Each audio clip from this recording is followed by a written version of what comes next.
the side lane, but that's the matchup Cuvée will have to contend with. Yeah, so many different options for the Vladimir. You can see that you're going up against a Vlad and still not have any idea how you're supposed to actually build out of Damwon as well. So they were able to spot whether any wards have gone in very recently, and now he's going to make his way in. Is that seismic shove going to land? It is going to hit onto Life, who tries to get out. It isn't able to quite get in there. We do get the knock-up right on the edge as the last auto. Is it there? And no, it's going to be the Ignite. And Hoyt picks up first blood on the bottom side. Level 2 to Leo. Vladimir has plenty of sustain coming up a lot later. Yep.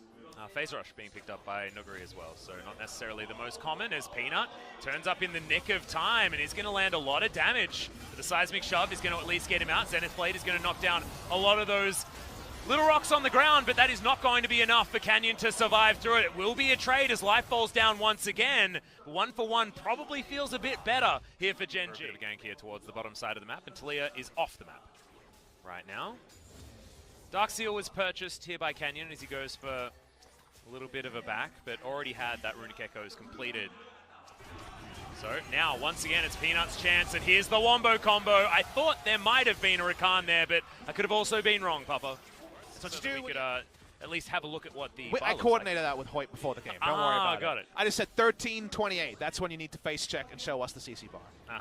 Well, have you coordinated this top lane dive?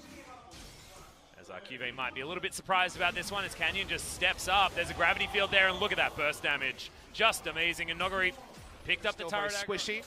The Hemoplate goes down. Cuvée follows up pretty quickly.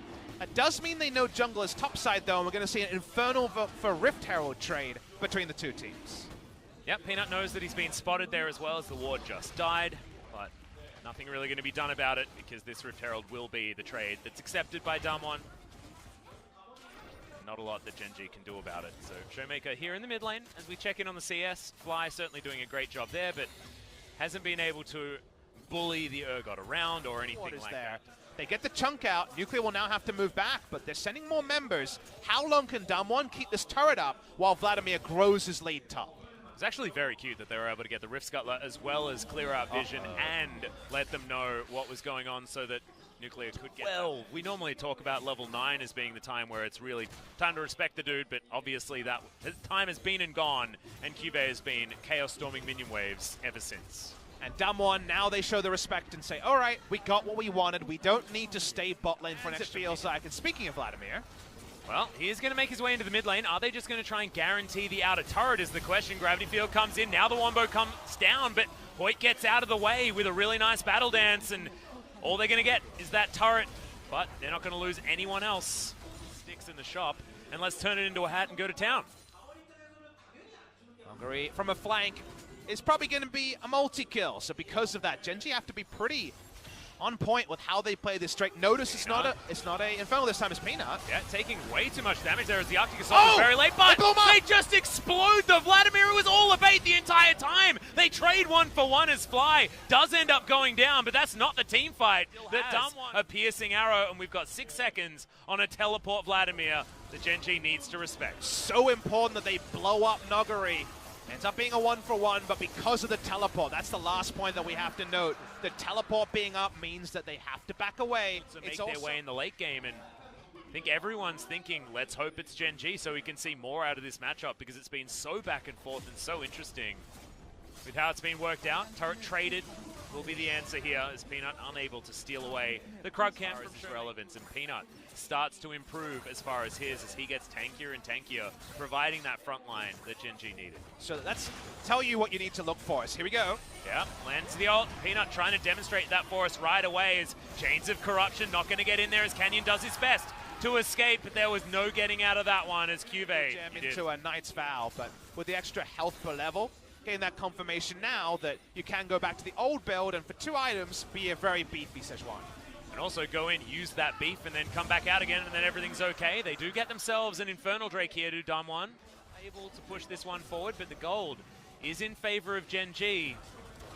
Can Damwon find the fights that they're looking for? They're looking for it now as in goes the quickness. Grand entrance there, but Ruler does have the flash to get him out. The Weave as well, the Vanguard's Edge. Massive damage coming in from Fly, but Life is getting taken down. The Vladimir is still gigantic, and the Aurelia is going to fall. Play this out. They won't get that particular reward but that was a lot closer than we might have expected. Showmaker missed his ultimate at the start, so there was no fear beyond death to be potentially arming. Damwon walks up. Yeah, Cuvée, the flash from Nuclear, actually just trying to burst him down. He's so close to death, but is going to pick up the kills. And now Life, there is nothing he can do. He's a facilitator, not a killer. That Zenith Blade is not going to find Nuclear, and Damwon Gaming steal. Set-point play. The ult doesn't get any value onto Ruler, so no fear beyond death. And while they start the advance here, there's no further capitalization, and Ruler can't get too many autos into the fight. And Showmaker's Disdain actually just pulled the Aurelia away from Hoyt so that she didn't have time to activate, had to go straight into the Hourglass. Oh man, that was... And have a QSS effect. Stopwatch up on the Xayah and also the Taliyah.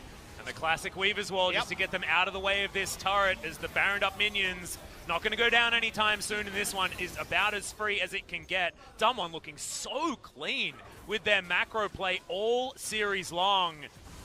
That was our question for them when we started this. It's continuing to look good as they want to blow up the Vladimir yet again, but he gets the Sanguine pull-up. Hoyt able to stop the Leona from being able to further CC the Vladimir. They managed to pick him up before he can get out of there again. Of course, Leona not so good at doing that, and already Showmaker makes his way to the mid lane. They just don't have the burst damage to kill him, even though his pull was late. It didn't matter.